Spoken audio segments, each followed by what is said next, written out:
The heavy oak doors of Courtroom 4A in the Maricopa County Superior Court building groaned open with an ominous creak that seemed to echo through the packed gallery. 7-year-old Maya Thompson stood frozen in the doorway, her tiny frame dwarfed by the imposing architecture and the sea of expectant faces turned in her direction.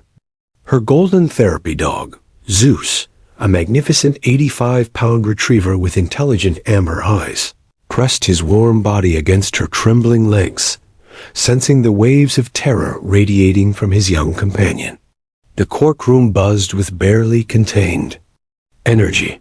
In the front row of the gallery, Maya's mother Jennifer sat rigidly, her knuckles white as she gripped a crumpled tissue. Dark circles shadowed her eyes, the physical manifestation of 6 months of sleepless nights, guilt, and desperate hope that her daughter might somehow find the courage to speak. Beside her, Maya's grandmother Rosa whispered a silent prayer in Spanish, her weathered hands clutching a silver cross that had belonged to 5 generations of their family. The media section bristled with reporters, their notebooks ready and cameras positioned for the perfect shot. This wasn't just any child abuse case. It had captured national attention after leaked court documents revealed the shocking extent of the alleged crimes. Phoenix News anchor Rebecca Martinez adjusted her earpiece, preparing for what she knew could be either a breakthrough moment or a devastating silence that would let a monster walk free. At the defense table, Marcus Williams sat with calculated composure, his expensive navy suit and freshly cut hair making him look like any other successful businessman. Only the slight twitch in his left eye betrayed his inner tension as he watched his 7-year-old stepdaughter approach the witness stand. His attorney, Robert Hassan, had coached him well-maintain eye contact with Maya to intimidate her, project confidence, and remember that children make unreliable witnesses, especially traumatized ones who haven't spoken in months. Marcus's dark eyes followed Maya's every movement with predatory intensity. He'd spent over a year conditioning her to fear him, to obey his every command, to never dare speak against him. The basement dungeon in their suburban Phoenix home had been his. Masterpiece soundproofed walls, hidden cameras, and chains small enough for a child's wrists. Maya had learned to be silent down there, and he was betting everything that she would remain silent here. Prosecutor Elizabeth Kane rose from her seat, her heart hammering against her ribs. At 42, she'd prosecuted hundreds of child abuse cases, but none had affected her quite like this one. The crime scene photos still haunted her dreams, a 7-year-old's bedroom with hidden cameras, restraint devices disguised as toys, and that horrifying basement chamber where unspeakable acts had occurred. But without Maya's testimony, their case rested on circumstantial evidence that Hassan would systematically dismantle. The courtroom fell silent as Maya took her first tentative step forward, Zeus matching her pace perfectly. His professional training was evident in every measured movement, head high, ears alert, ready to provide whatever support his traumatized partner needed. Dr. Sarah Martinez, the animal-assisted therapy specialist who had worked with Maya for 4 months, watched from the expert witness section, silently willing the child to remember their practice sessions. Judge Patricia Williams, a stern but compassionate woman in her 50s, observed the scene with careful attention. She'd approved Zeus's presence in her courtroom despite unprecedented legal challenges, recognizing that this might be Maya's only chance at justice. The legal precedent they were setting today could change how courts across the country handle cases involving traumatized child witnesses.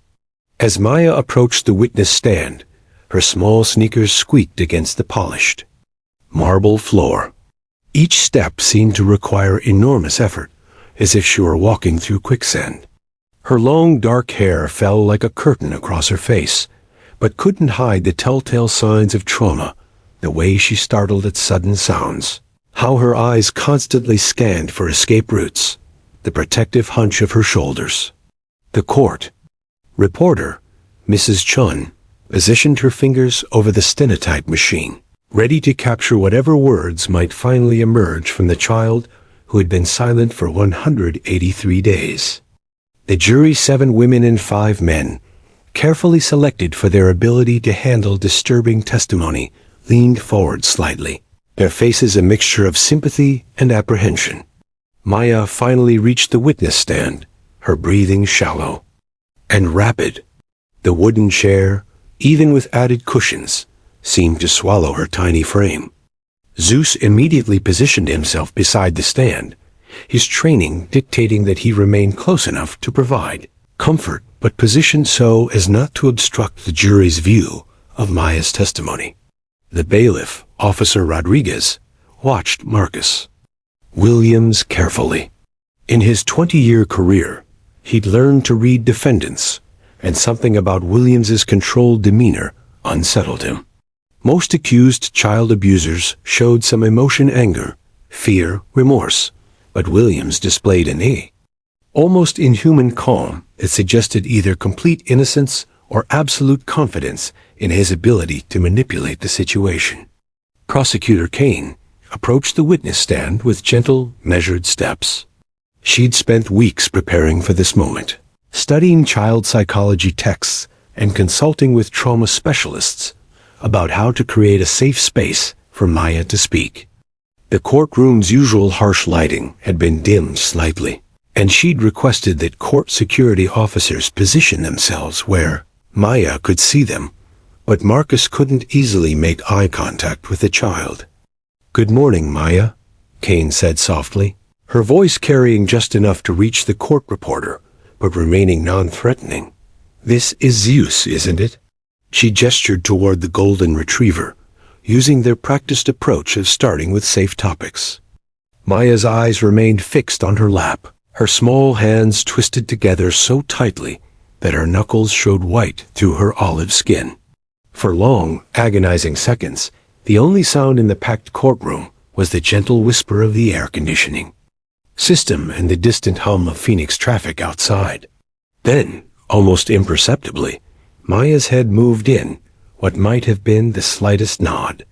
The movement was so subtle that several jurors leaned forward, uncertain if they had actually witnessed a response or merely imagined it in their desperate hope for this child to find her voice.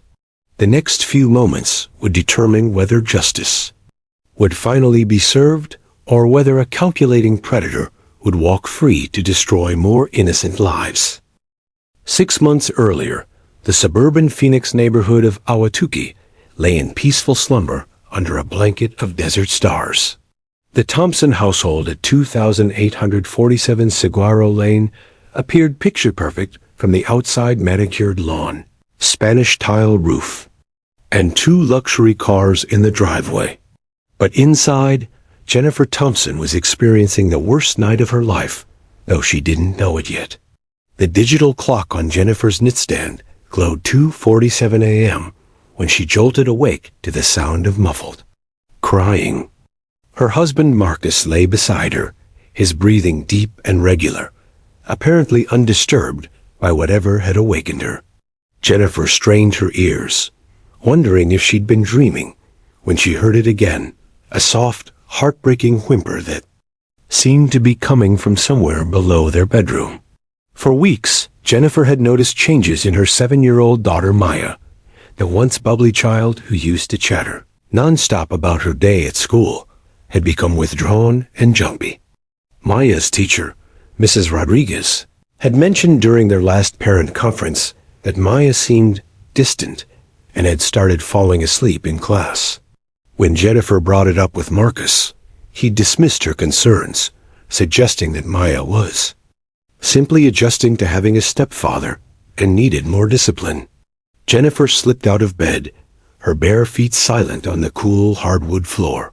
She grabbed her silk robe from the chair and tied it around her waist, her mother's intuition telling her something was terribly wrong. The crying had stopped, but an eerie silence now filled the house that somehow felt more disturbing than the sounds that had awakened her. She padded down the hallway, pausing outside Maya's bedroom door. It stood slightly ajar, and Jennifer could see her daughter's small form curled under her favorite purple comforter. Maya appeared to be sleeping peacefully, her dark hair spread across the pillow like spilled ink. But something felt off. The room had an unusual smell, a mixture of cleaning chemicals, and something else Jennifer couldn't identify. As she turned to leave, thinking perhaps she'd imagined the crying, Jennifer's foot kicked something small and hard.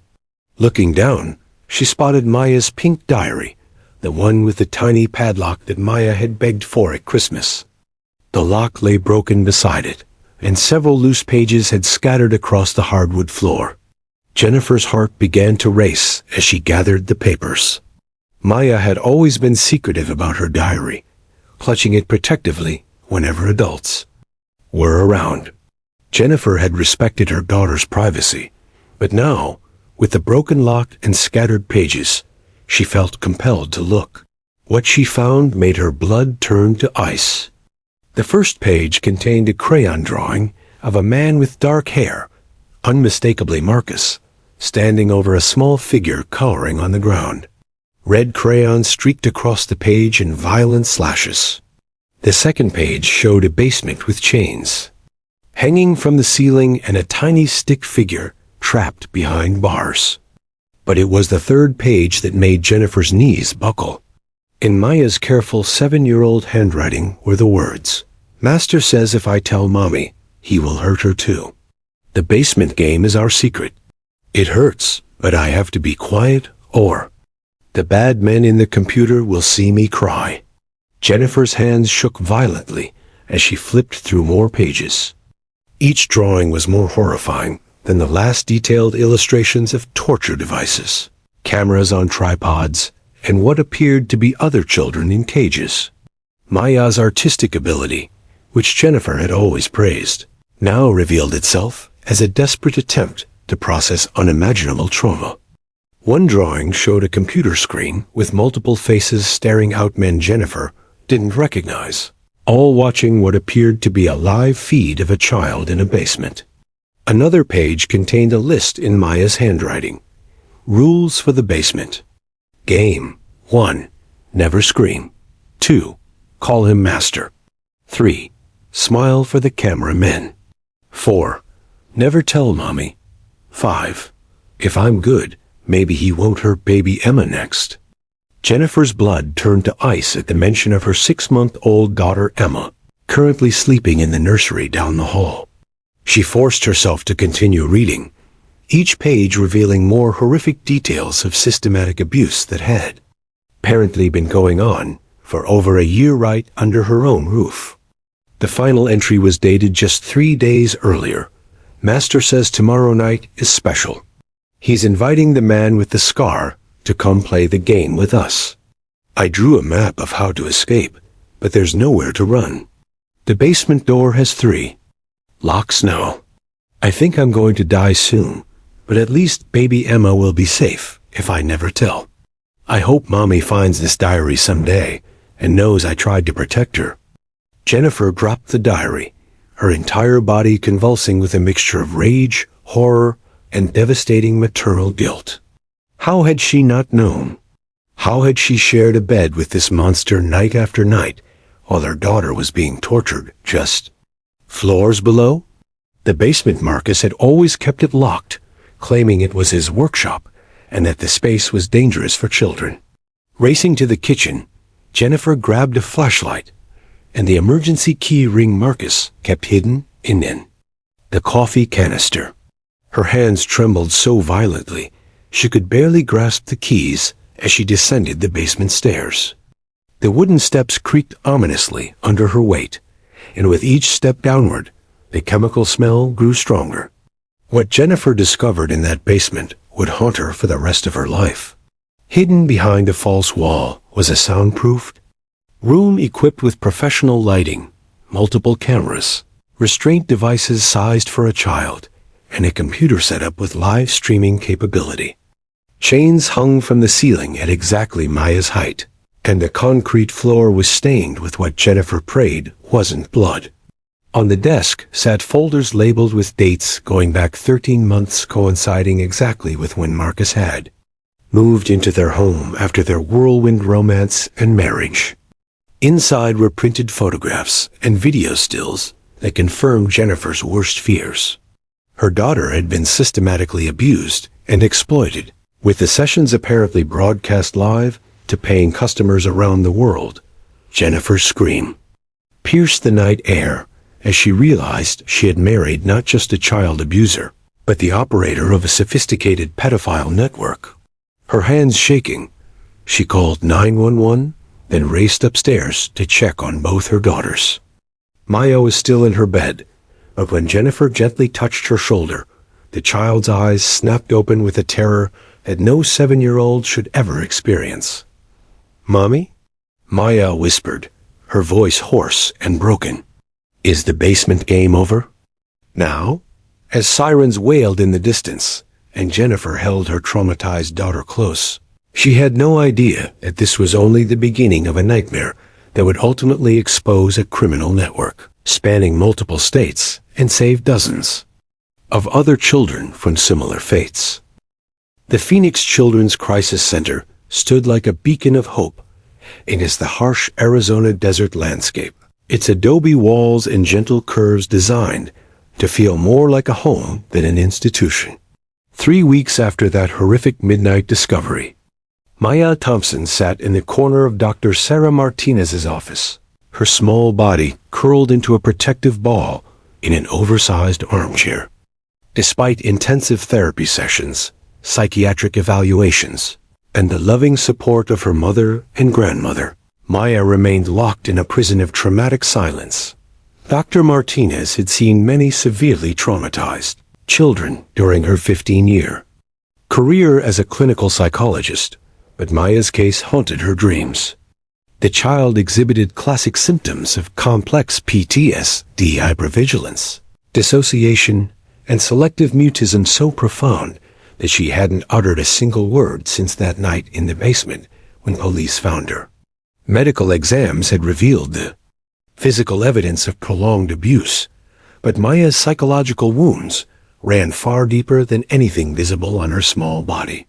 "She's retreated so far into herself," Dr. Martinez explained to Jennifer during one of their weekly family sessions. "Traditional talk therapy isn't reaching her. Maya has learned that words are dangerous. They could bring punishment, or worse, put the people she loves at risk. We need to find another way to help her communicate." That's when Dr. Martinez made a decision that would change everything. She picked up her phone and dialed the number for Pause for Healing, a specialized program that provided animal-assisted therapy for trauma victims. "I need your best dog," she told program director Linda Walsh. "I have a 7-year-old who hasn't spoken in 3 weeks, and traditional methods aren't working." The next morning, Zeus arrived at the crisis center like a golden-furred angel. At 85 pounds, the 4-year-old golden retriever was imposing enough to provide a sense of security, yet gentle enough to comfort the most fragile child. His training was extensive: 2 years of specialized work with trauma victims, domestic violence survivors, and children in crisis. Zeus could sense emotional distress from across a room, and had an uncanny ability to know exactly when and how to provide comfort. Dr. Martinez watched through the observation window as Zeus was led into her office, where Maya waited. The child's reaction was immediate and startling. For the first time in weeks, Maya looked up from her perpetual staring at the floor. Zeus, following his training, didn't approach her directly. Instead, he settled himself about 6 feet away, close enough to be present, but far enough to avoid triggering her trauma response to adult authority figures forcing themselves into her space. "He's beautiful, isn't he?" Dr. Martinez said softly, settling into her usual chair. Maya's eyes remained fixed on Zeus, and for a moment, Dr. Martinez thought she saw the ghost of a smile cross the child's lips. For the first hour, Maya simply observed. Zeus seemed to understand intuitively that this little girl needed to feel in control of any interaction. He occasionally glanced her way, his intelligent amber eyes conveying patience and understanding, but he made no moves to approach. Instead, he demonstrated his training by responding to Dr. Martinez's subtle hand signal, sitting, lying down, rolling over, always keeping his movements calm and predictable. Then something extraordinary happened. Maya slowly extended her small hand, palm down, fingers slightly spread. Zeus's ears perked up with interest. He'd never seen this gesture before, but something in Maya's posture told him she was trying to communicate. He tilted his head slightly, a canine expression of curiosity and attention. Maya repeated the gesture, this time moving her hand in a small wave-like motion. Zeus, driven by instinct and his deep training in reading human emotion, began to approach. Slowly, his body language soft and non-threatening. When he reached Maya's chair, she gently placed her hand on his head, and for the first time since her rescue, her rigid posture began to relax. Dr. Martinez held her breath, afraid that any movement might break this magical connection forming before her eyes. Maya's grandmother Rosa, who had been sitting quietly in the corner, pressed her hand to her mouth to stifle a sob of relief. Over the following days, Maya and Zeus developed an extraordinary communication system that amazed everyone who witnessed it. Maya would touch her ear, a gesture Zeus learned meant she was scared. He would immediately move closer, offering his solid, warm presence.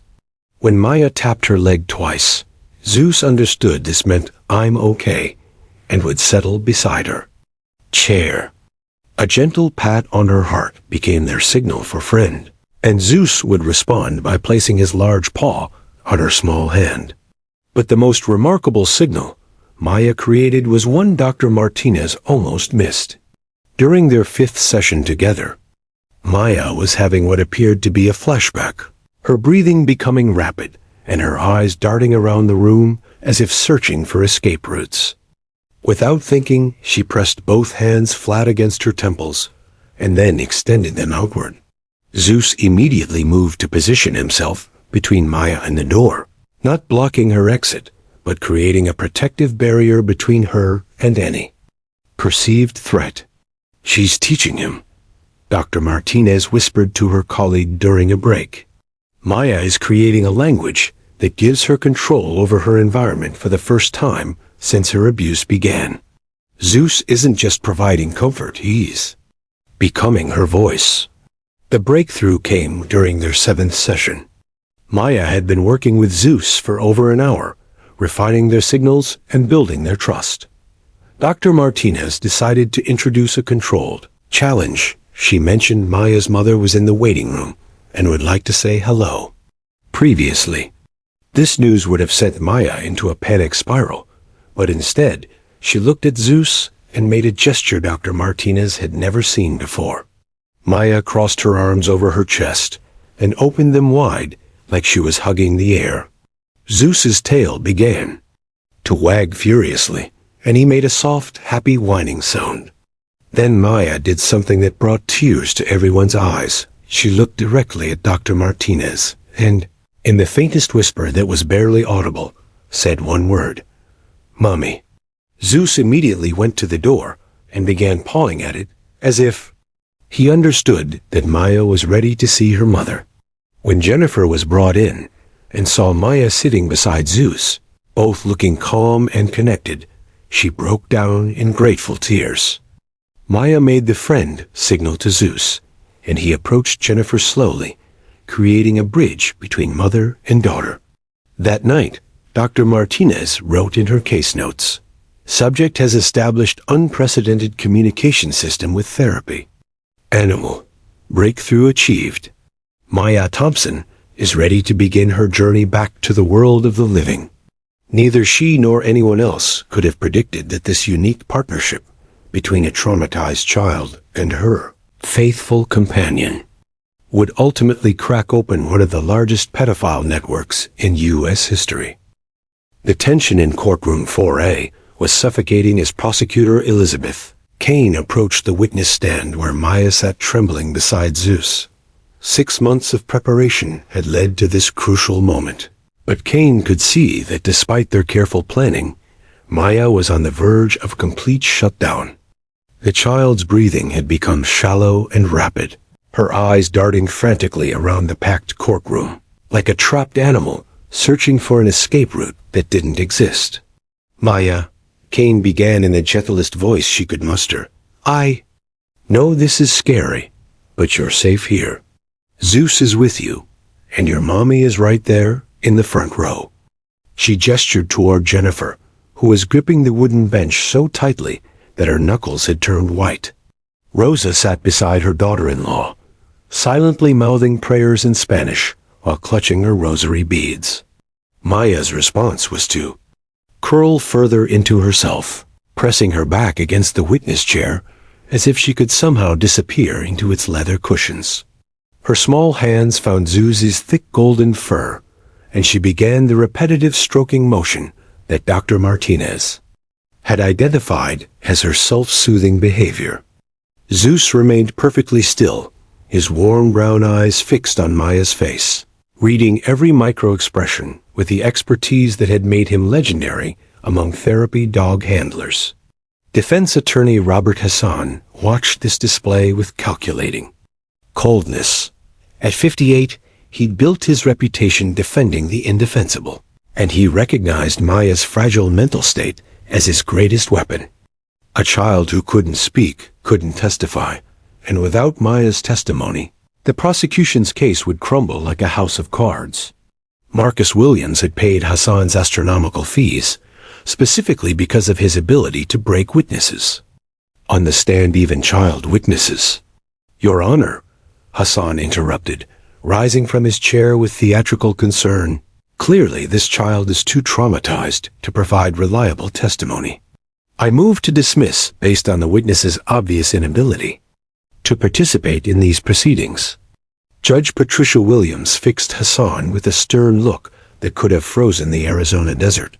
Mr. Hassan, the witness has been qualified by this court, and we will proceed. However, she turned to Cain, the prosecution needs to establish that the witness can and will testify. We cannot have endless silence. Cain felt the weight of justice pressing down on her shoulders. Maya held the key to not only her stepfather's conviction, but potentially to exposing the entire criminal network that had exploited dozens of children. But looking at the terrified 7-year-old, Cain wondered if asking her to relive her trauma in front of a courtroom full of strangers was just another form of abuse. Maya, Cain tried again. Can you tell us your name? The silence stretched on for nearly a minute. Court reporter Mrs. Chun's fingers hovered motionless over her stenotype machine. The jury shifted uncomfortably in their seats, several members looking genuinely distressed at the child's obvious terror. In the gallery, a reporter from Channel 12 News whispered to her cameraman, "Get ready for the dismissal. This kid's not going to talk." That's when Marcus Williams made his fatal mistake. Confident that Maya's silence would secure his freedom, Marcus allowed his mask of civility to slip. He leaned back in his chair with a smirk of satisfaction and whispered something to Hassan that made the attorney's eyes widen in shock. But Marcus's whisper wasn't quiet enough. His words carried across the silent courtroom with chilling clarity. Just like I taught her in the basement. Good girls stay quiet. The effect on Maya was immediate and explosive. Her entire body began to shake as if she'd been struck by lightning. Her hand moved to her ear, the scared signal she'd developed with Zeus. But instead of simply moving closer, Zeus did something unprecedented. He stood up to his full height and positioned his large body directly between Maya and the defense table, his golden fur almost bristling with protective energy. The courtroom collectively held its breath as Maya's eyes, wide with terror, locked onto Marcus's face for the first time since entering the courtroom. But in that moment of direct eye contact, something extraordinary happened. Maya remembered Dr. Martinez's words from their last therapy session. "You have the power now, Maya. Your voice can stop him from hurting other little girls." Maya's hand found Zeus's head as she made their secret signal, the one Dr. Martinez had documented but never fully understood. She pressed her palm flat against Zeus's forehead, then moved it to her own heart. Zeus responded immediately, placing his large paw on Maya's small hand, their courage signal that they had perfected during months of therapy sessions. Drawing strength from Zeus's unwavering presence and the knowledge that her mother and grandmother were behind her, Maya looked directly at the jury. The 12 men and women leaned forward unconsciously, sensing that they were about to witness something pivotal. In a voice barely above a whisper, but clear enough to carry throughout the dead silent courtroom, Maya spoke her first words in 6 months. "He made me call him master." The reaction was immediate and dramatic. Jennifer's sob echoed through the courtroom as she pressed both hands to her mouth. Rosa's rosary beads clattered to the floor as she reached for her granddaughter with trembling hands. Several jury members gasped audibly, and Judge Williams had to grip her gavel to maintain her composure. But Marcus's reaction was the most telling of all. His carefully constructed facade shattered completely. He shot up from his chair, his face contorting with rage, and shouted, "She's lying. That little brat is lying." His voice cracked with panic as he realized what Maya's words meant for his future. "Aleph," Judge Williams commanded as Officer Rodriguez moved swiftly toward the defense table. But Marcus wasn't finished destroying himself. "I never made her call me anything. She's just a damaged kid making up stories." Hassan desperately tried to control his client, grabbing Marcus's arm and hissing, "Shut up, you're making it worse." But the damage was done. Marcus's outburst had not only confirmed Maya's testimony, but had shown the jury exactly the kind of man they were dealing with. Someone who would attack a traumatized child to save his own skin. As the bailiffs forced Marcus back into his seat, Maya looked at Zeus and made another signal, one that Dr. Martinez had noted but never seen before. She touched her throat, then pointed toward the jury. Zeus's tail began wagging furiously, as if he understood that Maya was ready to tell her story. Cain approached the witness stand with renewed confidence. "Maya, you said he made you call him master. Can you tell us who he is?" Maya's voice grew slightly stronger as Zeus pressed against her leg, offering his solid support. "My stepfather, Marcus. He said if I ever told anyone about the basement games, he would hurt Mommy and baby Emma." She paused, drawing courage from Zeus's presence. But Dr. Sarah said that talking about it would keep other little girls safe. The courtroom erupted in murmurs as the jury absorbed this revelation. Maya had not only found her voice, but had revealed the systematic nature of her abuse and her stepfather's threats against her family. Cain knew that this was just the beginning. Maya was ready to tell the whole truth, and with Zeus by her side, nothing could stop her now. Marcus Williams sat in stunned silence, realizing that his own arrogance had just signed his death warrant. His good girl, who had been trained to stay quiet, had finally found the courage to roar. With Zeus's reassuring presence anchoring her courage, Maya's voice grew steadier as she began to reveal the true depths of Marcus's horrific crimes. Prosecutor Cain had carefully planned this sequence of questioning, but nothing could have prepared the courtroom for what they were about to hear from the lips of a 7-year-old child who had survived hell itself. "Maya," Cain said gently, positioning herself where the child could see her clearly, "you mentioned basement games. Can you tell us what those were?" Maya's small hand instinctively moved to Zeus's head, finding comfort in his soft golden fur. She made their practiced signal, a gentle tap on her wrist, which Zeus recognized as her need for extra support. The magnificent dog immediately shifted closer, his warm body pressed against her leg like a living shield against her memories. The basement wasn't like other basements, Maya began, her voice taking on an eerie, detached quality that Dr. Martinez had warned Kane about the dissociative tone children used to survive recounting unimaginable trauma. Marcus made it special. He put cameras everywhere, like a movie studio, but the movies were bad movies that hurt children. The courtroom fell into a silence so profound that the only sound was the gentle hum of the air conditioning. Judge Williams leaned forward slightly, her experienced eyes recognizing that they were about to hear testimony that would haunt everyone present for years to come. There were chains hanging from the ceiling, Maya continued, her eyes focused on Zeus rather than the faces of the adults surrounding her. They were just the right size for my wrists. Marcus measured them special.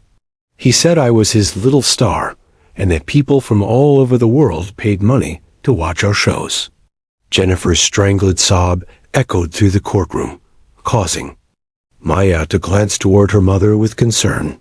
Maya made a quick gesture to Zeus, pressing her palm briefly against her heart, and the dog responded by turning his head toward Jennifer, as if acknowledging that Maya was worried about her mother's pain. Kane's hands trembled as she consulted her notes, knowing she had to push forward, despite the emotional devastation in the room. Maya, you said people paid money to watch. How do you know that?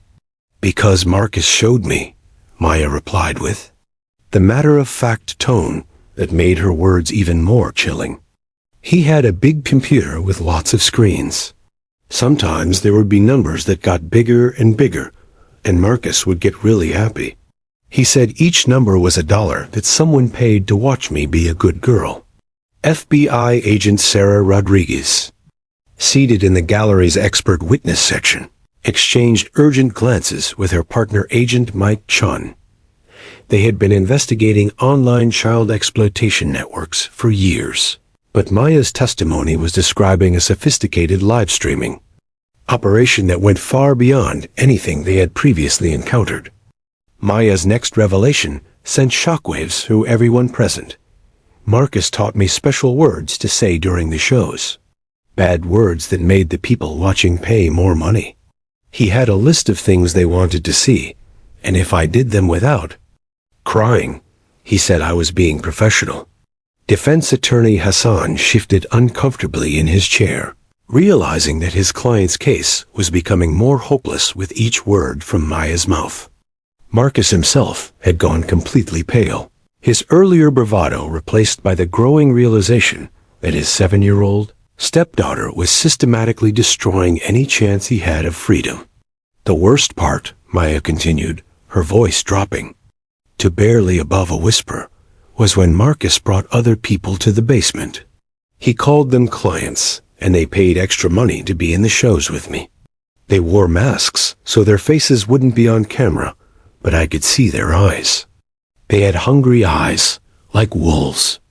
Kane felt her stomach lurch, but she pressed on, knowing that every detail Maya provided was crucial evidence.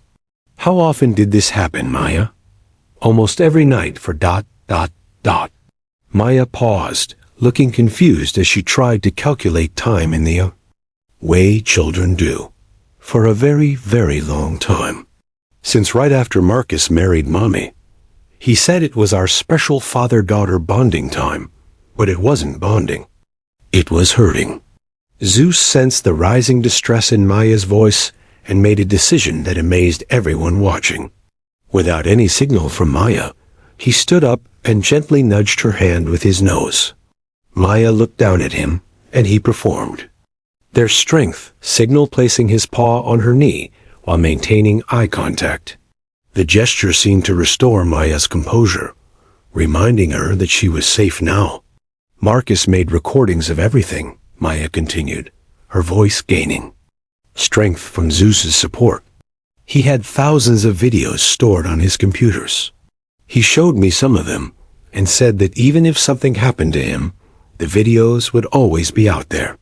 He said I could never escape because people would always be able to see me being hurt. The psychological manipulation implicit in Marcus's words hit Kane like a physical blow. He hadn't just abused Maya. He had convinced her that her victimization was permanent and inescapable. It was a level of cruelty that went beyond physical torture into pure evil. Maya's next statement brought the investigation into sharp focus. But the worst secret was about the other children. Marcus had videos of lots of other kids, not just me. He said his business partners sent him their children's videos, and he sent them mine. He called it trading. Agent Rodriguez immediately pulled out her phone, texting rapid updates to the FBI's Crimes Against Children unit. Maya's testimony was describing a massive child exploitation network that potentially spanned multiple states and countries. There was a special room in the basement, behind a fake wall, Maya continued. Marcus kept photo albums there with pictures of all the children in his collection. He said he had customers who liked to shop for specific types of kids, and the photos were like a menu at a restaurant. The courtroom erupted in horrified murmurs as the full scope of Marcus's operation became clear. This wasn't just a case of child abuse. It was organized crime on a massive scale, with Maya as both victim and unwitting witness to an international trafficking network. Judge Williams gavelled for order, but her own voice was shaky as she called for a brief recess. As court officers prepared to escort the jury out, Maya made one final statement that would redirect the entire investigation. Marcus always said I was special because I was so young when he started training me. He said his partners were impressed because most kids broke after a few months, but I lasted over a year. He was proud of me for being strong enough to make him so much money. Zeus immediately moved to block Maya's view of Marcus, sensing that she had given all she could for now. As the courtroom slowly cleared for recess, Agent Rodriguez was already on her phone with FBI headquarters, coordinating what would become the largest child exploitation investigation in Arizona history. Maya had done more than find her voice. She had opened the door to saving countless other children who were still trapped in Marcus's web of horror. After the 15-minute recess, the courtroom atmosphere had shifted dramatically. VI agents whispered urgently into phones in the hallway. Prosecutors huddled over laptops receiving real-time intelligence updates, and reporters sensed they were witnessing something far bigger than a simple child abuse case. Defense attorney Robert Hassan returned to his seat with the pale complexion of a man watching his career implode, while Marcus Williams sat rigid with the growing realization that his carefully constructed empire was crumbling around him. Judge Patricia Williams called the court back to order, her usual stern demeanor now carrying an undercurrent of barely controlled outrage. She had presided over thousands of criminal cases during her 20-year career, but Maya's testimony had shaken her to her core. As the jury filed back in, their faces reflected the same mixture of horror and determination to see justice served. Maya sat quietly beside Zeus, who seemed to sense that this next phase would be even more challenging for his young partner. During the recess, Dr. Martinez had been allowed a few minutes with Maya to ensure she could continue. The child had surprised everyone by insisting she wanted to tell everything so other kids could be safe. Zeus had remained pressed against Maya's side throughout the break, his intuitive understanding of her needs continuing to amaze the therapy professionals observing their partnership. Prosecutor Elizabeth Kane approached the witness stand with renewed determination, knowing that Maya's next revelations could crack the case wide open. But she also carried the weight of knowing she was asking a traumatized child to relive her worst nightmares for the sake of justice. Maya, Kane began gently, you've been so brave telling us about what happened to you. I need to ask you about something else now. Did Marcus ever talk about other children who weren't there with you? Maya's hand immediately found Zeus's head, stroking his soft ears as she gathered her courage. He showed me pictures, she said in a voice that seemed older than her 7 years. Lots and lots of pictures of kids who looked sad like me. He said they were his other stars from different places. The courtroom held its collective breath as Maya continued. Marcus had special books with pictures of children from all over. He said some lived in California, some in Texas, and some really far away in other countries. He was proud because he said his business was bigger than anyone knew. FBI Agent Rodriguez felt her phone buzz with an urgent message from headquarters. The Bureau's Cybercrimes Division had been monitoring Maya's testimony and was already coordinating with international law enforcement agencies. Maya's words were providing crucial intelligence about a global network they had been trying to penetrate for years. Hassan knew he had to act quickly to save what remained of his defense strategy.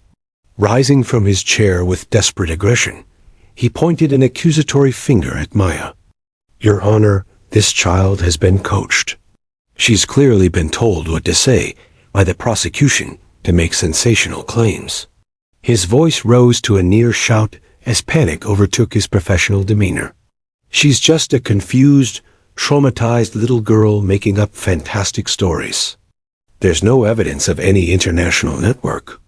This is prosecutorial misconduct at its worst." Maya recoiled from Hassan's aggressive shouting, her small body pressing back into the witness chair as her breathing became rapid and shallow. The familiar signs of a panic attack began manifesting, the same symptoms that had rendered her mute for months after her rescue. Zeus's response was immediate and protective. The magnificent golden retriever rose to his full height of nearly 3 feet when standing on his hind legs and released a deep, authoritative bark that echoed through the courtroom like a thunderclap. His message was unmistakably clear. Back. Away from his child. But Maya, drawing strength from Zeus's fierce protection, did something that stunned everyone present. Instead of shutting down as she had for months, she looked directly at Hassan and spoke with startling clarity. "You're mean and loud like Marcus was. But I'm not scared of you, because Zeus is here and I'm telling the truth." The courtroom erupted in murmurs of amazement at the child's resilience. Judge Williams banged her gavel sharply. "Mr. Hassan, you will control yourself in my courtroom. One more outburst like that, and you'll be held in contempt." But Maya wasn't finished with her revelations. As Zeus settled back beside her chair, she made a gesture that Dr. Martinez had never seen before, a complex series of hand movements that seemed to energize the therapy dog in an unprecedented way. Zeus suddenly became alert and focused, his head turning toward different areas of the courtroom as if he were searching for something. His behavior was so unusual that even his handler, Linda Walsh, leaned forward in confusion from her position in the gallery. "Zeus knows secrets too," Maya said, her voice carrying an odd note of excitement. "Dr. Sarah taught us that sometimes grown-ups hide bad things in places they think kids won't know about." Maya then made another gesture pointing toward the floor near the judge's bench, while tapping her temple with her other hand. Zeus immediately understood and began moving toward that exact spot, his nose close to the ground as his tracking instincts took over. Cain watched in fascination as Zeus began pawing at a specific section of the marble floor near Judge Williams's elevated bench. The dog's behavior was so insistent and precise that Court Security Officer Miguel Rodriguez approached to investigate.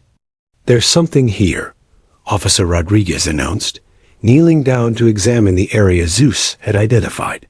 "There's a loose panel in the marble." Judge Williams authorized the investigation, and within moments, Officer Rodriguez had pried up a small section of flooring to reveal a hidden compartment beneath the judge's bench. Inside was a waterproof container holding several USB drives, encrypted cell phones, and what appeared to be financial records. The courtroom exploded into chaos as everyone realized the implications.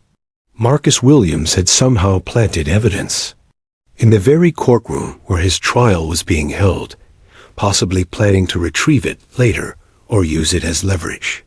"That's impossible," Hassan shouted, but his protests were drowned out by the commotion as FBI agents swarmed the area to secure the evidence. Maya looked at Zeus and made their good job signal both thumbs up. Zeus's tail wagged with obvious pride as Maya explained, "Marcus brought me here 2 weeks before the trial started. He said he was just showing me where I would have to lie about him, but I saw him hide those things. I taught Zeus to remember the smell of that spot." Prosecutor Kane stared in amazement as she realized what had just happened. Maya hadn't just testified about her abuse. She had led them to physical evidence that Marcus had hidden right under their noses.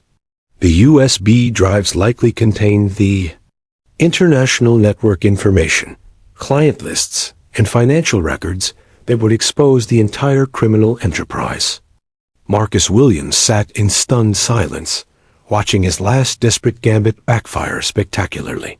His plan to retrieve the evidence later, or perhaps use it to negotiate a plea deal, had been thwarted by the very child he had trained to be silent and obedient. As FBI agents carefully collected the evidence, Maya made one final gesture to Zeus, pressing both hands to her heart and then extending them toward the courtroom. Zeus responded by sitting proudly beside her, his chest puffed out like the hero he had become. The little girl who had been silenced by terror had not only found her voice, but had become the key to unlocking one of the largest criminal networks in recent history. With Zeus as her faithful partner, Maya had transformed from victim to victor in the most spectacular way imaginable. The FBI's cybercrime unit worked with lightning speed as the courtroom transformed into an impromptu command center. Agent Sarah Rodriguez coordinated with her team via encrypted communications, while Agent Mike Chun secured the USB drives Maya and Zeus had uncovered. Within minutes of the discovery, federal marshals had surrounded the courthouse as the investigation exploded from a local child abuse case into what would become known as Operation Golden Shield, the largest international child trafficking bust in FBI history. Maya sat quietly beside Zeus, both watching the controlled chaos around them with a mixture of fascination and satisfaction. Dr. Martinez observed from the gallery, amazed at how her patient had transformed from a catatonic trauma victim into the calm eye of this legal hurricane. Maya's hand rested on Zeus's head, their connection serving as an anchor of stability while the adult world erupted around them. Judge Patricia Williams called for an extended recess as FBI technicians set up secure laptop stations right there in the courtroom. The urgency was palpable. Every minute of delay potentially meant more children suffering, while the network's other operators might be destroying evidence or fleeing to countries without extradition treaties. "Your Honor," Agent Rodriguez announced, approaching the bench with barely contained excitement, "we need the court's permission to examine this evidence immediately. Our preliminary analysis suggests this contains live operational data about children currently in danger." The first USB drive revealed Marcus's meticulous records of what he called his portfolio management system. The files contained detailed profiles of 247 children across 17 states and 8 countries, complete with photographs, videos, client preferences, and pricing structures that made seasoned FBI agents physically ill. Each child was categorized by age, physical characteristics, and what Marcus coldly termed their tolerance levels for various forms of abuse. Maya watched as Agent Rodriguez's face grew darker while reviewing the files. The child's intuitive understanding of adult emotions told her that the agent was seeing something terrible. Maya made a subtle gesture to Zeus, touching her own heart and then pointing to the agent. Zeus immediately approached Agent Rodriguez and gently pressed his warm body against her leg, offering the same comfort he provided to Maya. "Thank you, sweetheart," Agent Rodriguez whispered to Maya, momentarily overwhelmed by the child's empathy despite everything she had endured. "This information is going to help us save a lot of kids just like you." The second USB drive contained financial records that traced money flowing through cryptocurrency exchanges, offshore banks, and shell companies across 4 continents. Marcus's network generated over $2.3 million annually, with clients paying premium prices for live-streamed abuse sessions, custom content, and what the files referred to as exclusive access packages. But it was the third USB drive that sent shockwaves through law enforcement agencies worldwide. It contained a live database showing the current locations of dozens of children, many of whom had been reported missing by devastated families across the country. The files included real-time scheduling systems showing which children were being exploited at specific times, allowing the network's clients to reserve particular victims for private sessions. Marcus Williams watched his empire crumble in real time, but his reaction revealed the true depth of his sociopathic nature. Instead of showing remorse or concern for his victims, he grew increasingly agitated about what he saw as a betrayal by the child he had invested so much time training. "She was supposed to be loyal," Marcus hissed to his attorney Hassan, loud enough for nearby court officers to hear. "I taught her everything about discipline and obedience. This is how she repays me?" Maya overheard his words and made a gesture to Zeus that Dr. Martinez recognized as their protection signal. Both hands crossed over her heart. Zeus immediately moved to position himself between Maya and Marcus, but the child's response was even more powerful than her therapy dog's protection. Standing up in the witness chair for the first time, Maya looked directly at Marcus with a strength that seemed impossible for someone so young. "You didn't teach me loyalty," she said, her voice carrying clearly through the courtroom. "You taught me that hurting children is wrong. And now I'm stopping you from hurting more kids like you hurt me." The courtroom fell silent as Maya continued, her words carrying the weight of moral authority that only an innocent victim who chose courage over fear could possess. "Dr. Sarah taught me that brave people protect other people, even when it's scary. Zeus taught me that love is stronger than fear. You only taught me what evil looks like." FBI cyber analyst Jennifer Park announced from her laptop station, "We've got active coordinates for 6 locations where children are being held right now. SWAT teams are already mobilizing in Phoenix, Dallas, Miami, and Los Angeles. International agencies are coordinating simultaneous raids in Mexico and the Philippines." The precision and scale of the operation unfolding in real time was staggering. Marcus's meticulous record-keeping, intended to maximize his criminal efficiency, had provided law enforcement with a complete roadmap to dismantle his entire network. Every client, every location, every financial transaction was documented with the thoroughness of a Fortune 500 company's annual report. Agent Shun approached the judge's bench with urgent news. "Your Honor, we've identified 17 missing children who are alive and in recoverable locations. But we need to act within the next 2 hours before the network's daily rotation protocols. Move them to new sites." Maya watched the adults racing against time to save other children, and she made a decision that surprised everyone. She walked over to Agent Rodriguez and tugged on her jacket sleeve.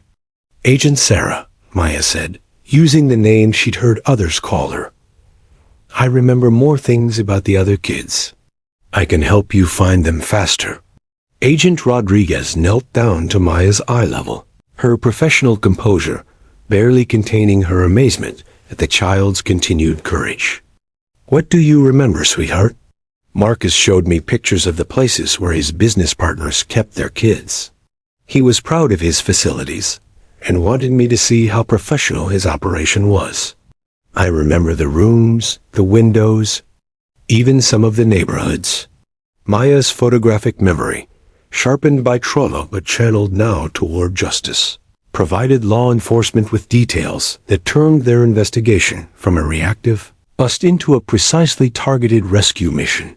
She described specific architectural features, unique landmarks visible through windows, and even overheard conversations about locations that helped agents narrow their search parameters. As federal agents coordinated with international law enforcement agencies, Maya made one final revelation that would ensure Marcus's network could never rebuild. She told Agent Rodriguez about the recruitment protocols. Marcus had taught her how the network identified vulnerable families, approached potential victims, and gradually groomed children for exploitation. With Zeus by her side and justice flowing from her testimony, Maya Thompson had transformed from Marcus's trained victim into the architect of his complete destruction. The little girl who had been conditioned to stay silent had become the voice that would echo around the world, saving countless other children from the horrors she had endured.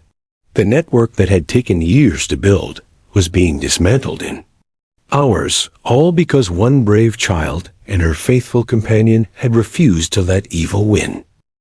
18 months after that extraordinary day in Courtroom 4A, Maya Thompson stood in the sunny backyard of her new home in Scottsdale, Arizona, throwing a tennis ball for Zeus while her baby sister Emma giggled from her playpen nearby. The transformation was nothing short of miraculous. The once silent, traumatized child had blossomed into a confident 9-year-old whose laughter filled the desert air like music. The legal aftermath had been swift and decisive. Marcus Williams received 5 consecutive life sentences without the possibility of parole, plus an additional 847 years for federal charges, including operating a criminal enterprise, international human trafficking, and production of child pornography. His conviction became the cornerstone that brought down the entire network, with federal prosecutors using Maya's testimony and Zeus's evidence discovery to secure convictions against 73 co-conspirators across 4 countries. Judge Patricia Williams had retired early, stating that Maya's case had been both the most horrific and most inspiring of her career. Before stepping down, she had issued a landmark ruling establishing the legal precedent for therapy animals in courtrooms nationwide, forever changing how the justice system approaches cases involving traumatized child witnesses. Maya's courage, supported by her extraordinary partnership with Zeus, proved that sometimes the smallest voices can create the biggest changes. Judge Williams had written in her final opinion, "This court will forever be honored to have witnessed such an profound example of justice emerging from the ashes of unimaginable evil." Dr. Sarah Martinez continued her sessions with Maya, though they now focused on post-traumatic growth rather than basic survival.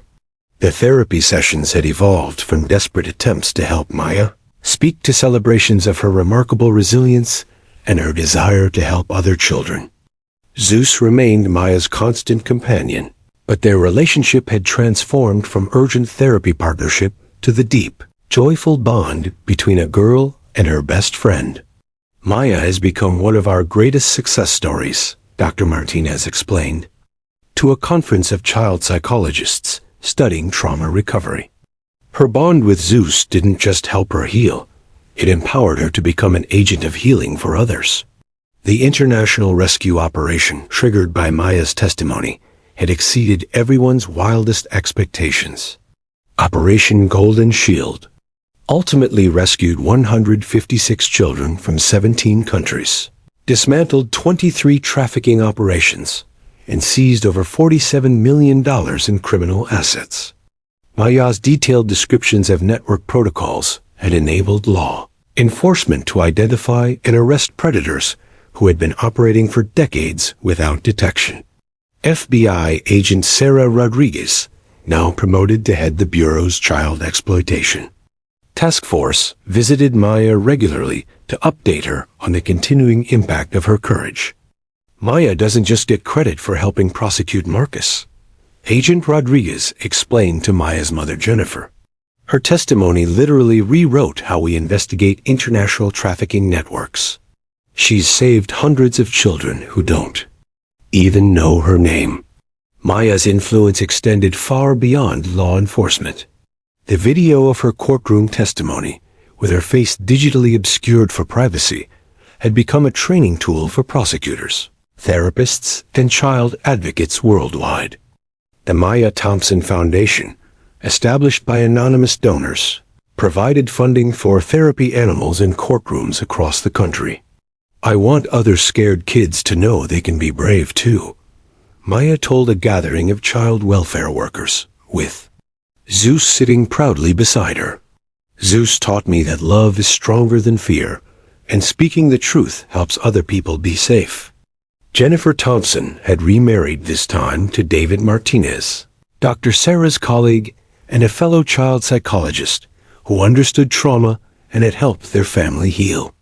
Their wedding had featured Zeus as the ring bearer, wearing a custom tuxedo that made Maya beam with pride. The blended family now included Jennifer's mother Rosa, who had moved in to help care for the children and had become Zeus's second favorite human. Maya's academic performance had rebounded remarkably. Her teacher, Mrs. Angela Foster, reported that Maya was not only caught up with her grade level, but was excelling, particularly in creative writing and art. Her compositions often featured stories of brave children and helpful animals, and her artwork had shifted from dark, trauma-based images to bright, hopeful scenes of families and friendship. The most remarkable development was Maya's decision to become a junior advocate for other child victims. Working with child welfare organizations, she had begun meeting with other traumatized children, always with Zeus by her side, to show them that healing was possible and that their voices mattered. Maya has an incredible gift for connecting with children who have experienced trauma, explained Victoria Chun, director of the Arizona Child Advocacy Center. "Something about seeing a happy, healthy child who survived similar experiences gives other victims hope that they never found in adult counselors." Zeus had become something of a celebrity in therapy dog circles. His unprecedented success with Maya had led to him being studied by animal behaviorists and featured in veterinary journals. But to Maya, he remained simply her best friend, protector, and partner in helping other children find their voices. On a warm Arizona evening, as Maya practiced her testimony for an upcoming conference on child advocacy, Zeus performed their original Courage, signal placing his paw on her heart. But now, instead of helping her find strength to speak about her trauma, the gesture represented their shared commitment to protecting other children. "Zeus and I learned that even the scariest things can't hurt you when you have someone who loves you standing beside you," Maya told the imaginary audience, her voice clear and confident. "We learned that telling the truth, even when it's hard, can save other people from getting hurt." As the Arizona sun set behind the mountains, painting the desert sky in brilliant oranges and purples, Maya made their final signal of the day, both hands over her heart, and extended toward the horizon. It was the gesture she had created to mean love spreads everywhere, and Zeus's enthusiastic tail wagging showed he understood perfectly. The little girl who had once cowered in silence had become a beacon of hope for traumatized children worldwide. With Zeus as her faithful companion, Maya Thompson had transformed not only her own life, but had fundamentally changed how society protects its most vulnerable members. Her courage had rippled outward like waves on a pond, creating lasting change that would protect countless children for generations to come. Marcus Williams rotted in solitary confinement, but Maya and Zeus ran free under the endless Arizona sky, their laughter and joy a testament to the truth that love, courage, and justice will always triumph over evil.